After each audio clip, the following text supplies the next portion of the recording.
good old 3075. Hello everybody, my name is Farmer Phil. See, it's a bit too hard for me. And in today's video, we are going to try and pull the last of the beet. So Father Phil pulled all the beet at the house on top of the hill. I'm going back to where I was having awful trouble in the Constable beet where the ground was soft. We have had, I think I can safely say, a prolonged dry spell for nearly 2 weeks now. And we're in frosty weather, as you can see, the place is white. Now, it is starting to thaw, so it could be a little bit dodgy that way with the thaw. Maybe it hasn't thawed enough to start. But the biggest thing is, tomorrow's very wet, the following day is wet, and we're getting back into a milder, wetter spell of weather. So it's kind of a last ditch saloon to get this beet out, because if we don't get out now, the likelihood is that the leaves will have come off with this frosty weather. So we really are running it down to the wire to get this pulled, but we needed it to dry up. So hopefully today's video, unlike the last time, we'll have the Constable beet pulled. We'll get some nice good footage, no breakdowns, you know, some good content. So I just have to fuel up, top up with some back end oil. I'm in the low box, and we get going. We'll see how today goes. And we're in the field now. So you can see the beet tops are shook. And you can see the kind of damage we were doing the last day. So that run there and then on down, and hopefully we don't have too much issues. But you can see the ground is frozen. It's not just frozen out there, the sun has got at it, but tops are getting quite shook. So they are, tops are shook. So hopefully there's enough there and the ground isn't too frozen that we can make some good progress, because I'd like this to be the last beet video of the year. Fingers crossed we get this done. Lee is on his way up with 2 tractors and 2 trailers. Father Phil reckons about 4 load. So see how we get on. Here we have the first load. Not too bad either. So I'm just out at the wet spot at the bottom of the field, so I'm getting up the hill quite handy. I've cleared the wet spot the other side of the field where I give up, but the only problem I have at the minute is the wet spot up there. I haven't been able to get through yet, so I'm probably going to have to skip a run or two to try and get a better footing. But I think we're getting a good bit of it now. I'd say around 80%. There's a couple where the leaves are just completely shot, which I just can't get them. But other than that, you know, going pretty good. Okay, we'll say nothing too much just in case. If we reset, we'll go back down to the bottom and go up the hill empty. Should help a good bit. But yeah, okay, it's good. That was a pretty clean run. When we get into the field a bit, we'll do a bit more filming when it's a little bit easier. Just have to get to that wet spot at the top, and I think we could be pretty good then. We could be pretty good. We'll keep ahead and we get this done.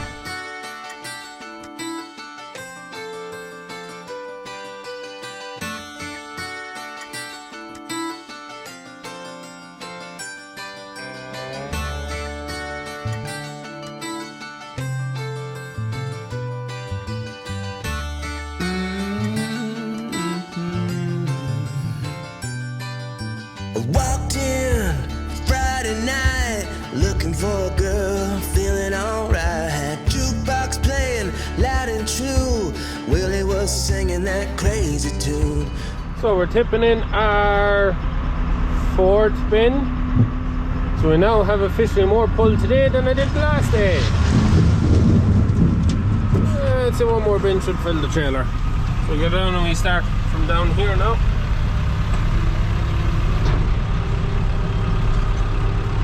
So we're getting there just after having the dinner, and back at it now.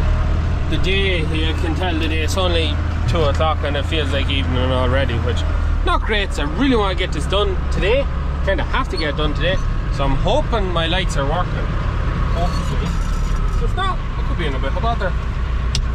We get ready to go again, and I'll put up the drone after the next bin full. Just, I reckon, 1 more bin full just to get me in a bit, another bit from the field. I'm out of all the dangerous wet spots that gave me trouble the last time around. So we're looking pretty good that way. Make sure that's down. So yeah, you can see how wet it is down here. It's pretty rank. But once you get in, you might just be able to see it. Once you get in past where I was, it's not bad. Not bad at all. So I'll get lined up to go again up here.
Lined up to go for the next row, just after filming a bit out the window. The biggest trouble I'm having at the minute, well, there's two.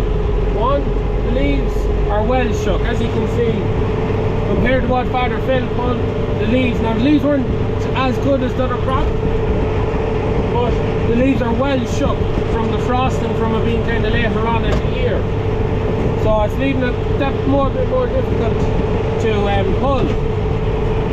Another thing as well, and you would have seen, is because, and it's hard to believe, back in May when this was sown, we went from a really dry spell into June, and that affected our germination. And that's why it's kind of hit and miss. You get a couple of beet, then no beet, couple of beet, no beet, maybe a good line of beet, then no beet. Because of how dry this ground got, some of our seed didn't germinate, and it left us with gaps. But not alone that, we had about 20% of our seed didn't germinate. We had another 20, if not 30% of the seed germinated late, which means you have big beet, small beet. And a lot of small beet has only small little leaves. It's a small beet, and it's quite hard to get. When I let the belt down to try and catch them leaves, if I meet a big beet, you would have seen it there, it pushes that beet in front and then flips it over or knocks stuff down in front of it, which is a real pain in the ass. So you're always trying to gauge, you know, down the bay when you see low beet, see a hot big beet coming up, then bring it back up and down again.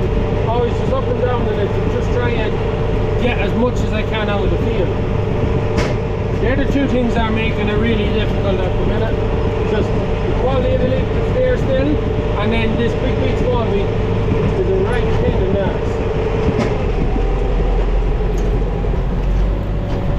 And this bottom headline next to the grass paddock is atrocious. Trying to get turned on. Absolutely hardships on it. I'm trying to forge my way across ruts to be able to get going again. Well, yeah, it's not easy, but we're making progress, and we're making good progress all the same, which that is what we're after. Progress.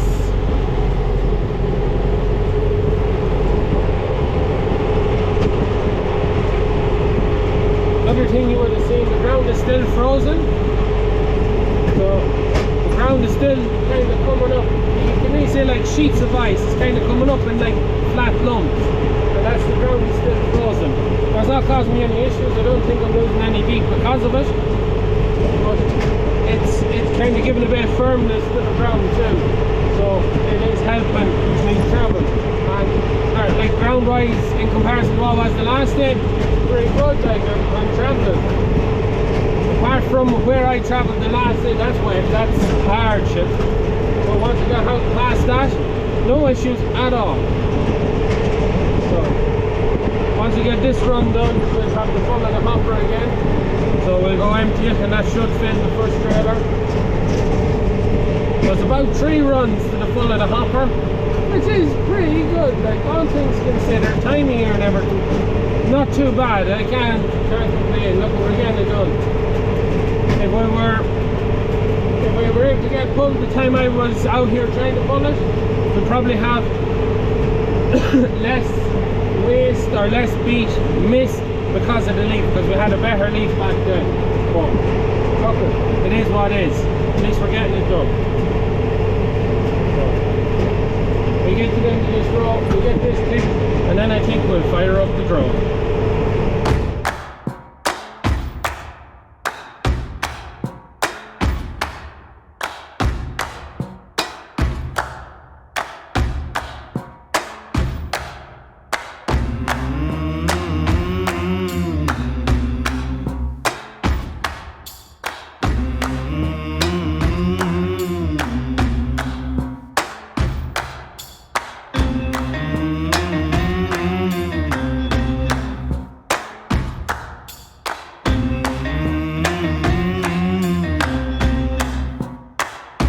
Another day, another mile. You've been gone a good long while. Another hill, another climb. You can't afford to lose no time. Run like hell. Run like hell. If you're gonna make it, there ain't no one who can tell. So you better run like hell.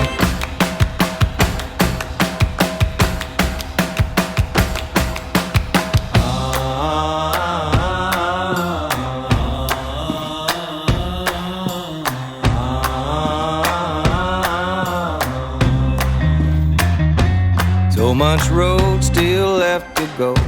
Where it ends nobody knows. And the wind blows in your face. You love the thrill, you love the chase. Run like hell. Run like hell. If you're gonna make it, there ain't no one who can tell. So you better run like hell.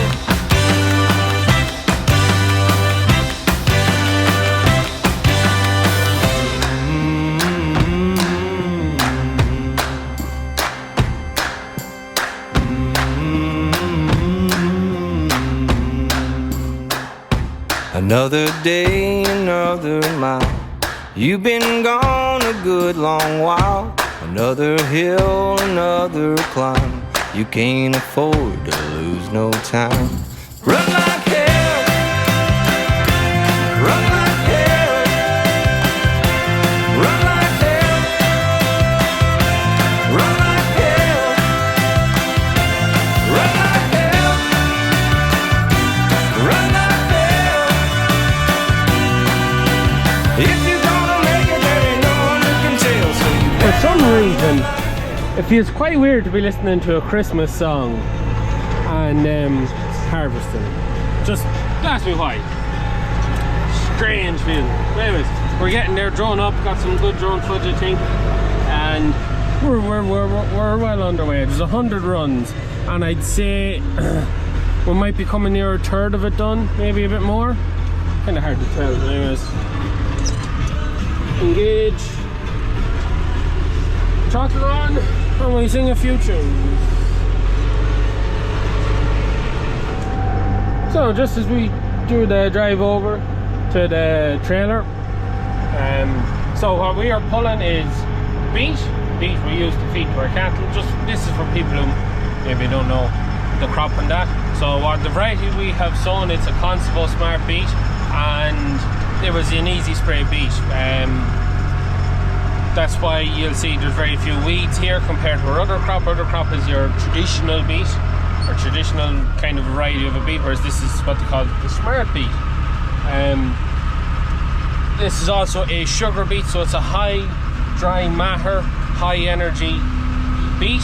So you wouldn't have the fresh weight ton, or the fresh weight ton off the field as you would have with our other variety, but you have a higher dry matter. So for every, I don't know, for every kilo of this beet might be worth a kilo and a quarter of the other beet, or a kilo and a sixth, or something like that. I don't know exactly what the maths is, but a kilo of this is worth more than a kilo of the other beet, as this is the higher energy beet, as it's a lower dry matter. So it's also a good beet for keeping.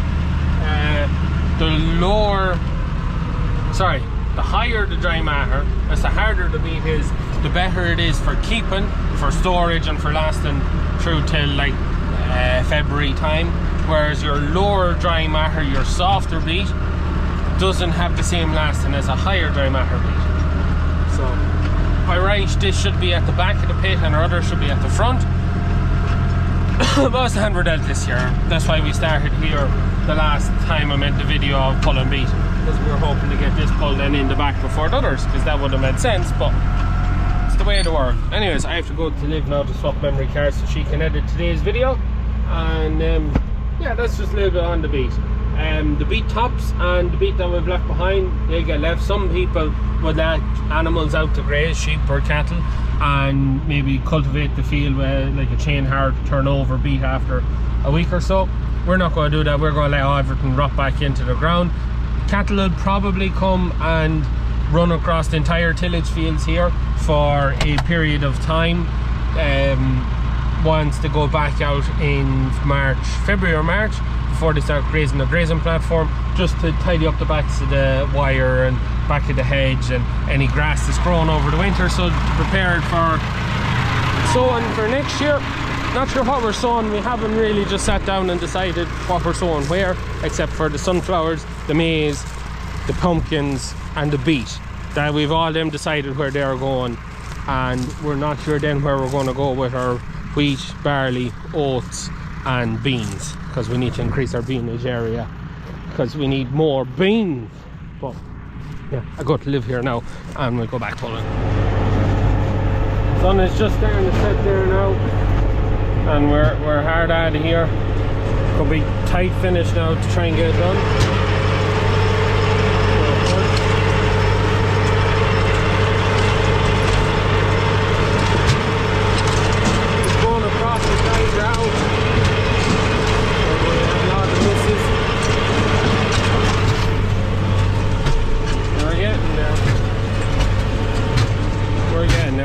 Slow old job pulling beet one row at a time. This hopper will fill the massy trailer, so there's definitely another load in it anyways. I have to make a phone call to get someone to tip the trailer and bring it back to me. A good complaint to have. Load her well. No half loads around here. One more trailer to fill. And not too much left to do. So it's well and truly dark now. Well, not dark, but it's still very hard to see. Especially when you're not getting full line of beat. You start second guessing yourself. Oh, is it to the left or to the right? It's getting a little bit more difficult, but I'm going to try and struggle on for as long as I can before I turn on the lights. Because if I'm missing, if my backlights aren't working, it becomes incredibly difficult to see what I'm doing. I've got lights in front of me. I don't have lights behind me and lights in front of me. You look forward, you have light blue, you look back, you see nothing. And I need to see behind me more than I need to see in front. Well, I need to see both, but yeah. We are down to like the last 20 runs here, so we ain't gonna go home until this is done, or a breakdown, one or the other. Which is as likely to happen as anything. We keep the foot down and we get this done. This is what I was afraid of. Well, not too much. I have enough light in front of me, but I have lights behind me, which is the main thing. I had all lights working. Well, I didn't have that light and that bulkhead working, but my top lights were working, flick, flick, flick, boom, gone. And a whole around there. The side lights, which were wired into the headlights, the reason they were put on is they were put on for wrapping and for this job, because you get to, like, when you go to turn into a road, the light shines to where you want to go. You can see where you want to go. Great job. And they upgraded the lights on this to LEDs when we put back on the mud guards, and put EirCode on that side, a proper job. But the bloody wires have got caught in something and have been pulled out. So he was just after coming up to get a load of loads of beet, and no, we cannot get it put back together. So now I'm in this fun position trying to figure out, but we are down to literally the last 12 rows, I think. I'll have to try and pull myself out of the wet spot to get into a row. Yeah, all fun and games, but at least I can see what I'm doing behind me. That's the main thing.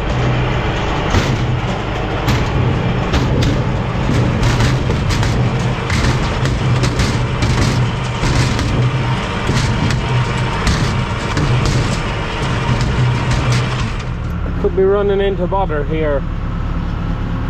3 more runs to do, which is about the full of the hopper again, and the hopper is full, and the trailer's damn near full. So a little bit of space on the back, and that's it. We'll have to top her out and go home with the hopper full of the harvester too.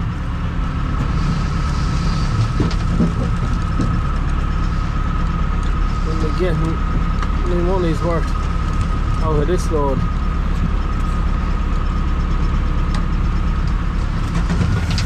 Bollocks. Right, we'll drive around the other side, see can I fit any more on it. But I ain't looking over hectic now. The one I've been looking for all day. You can't see it in front of me. Behind me, here we have the last row of these 20, 30.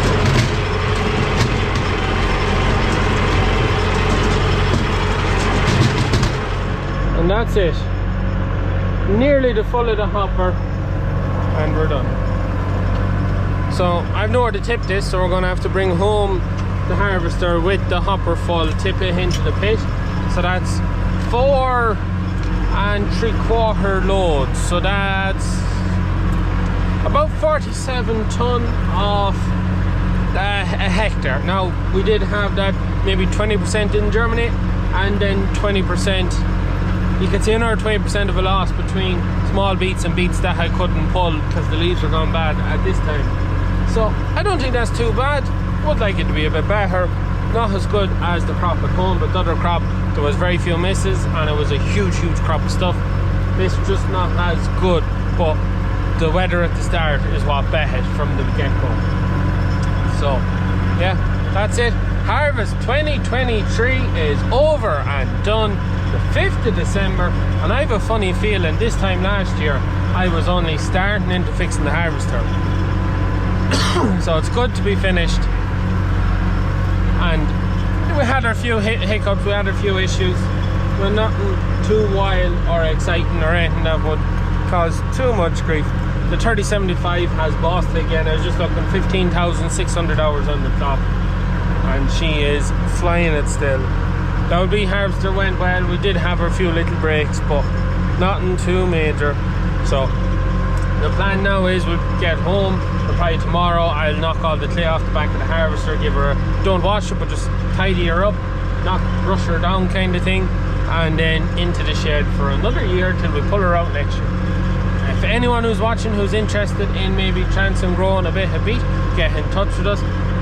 Beet is for sowing in end of April, May time. So for anyone who is interested, because we provide the full service from sowing till harvesting.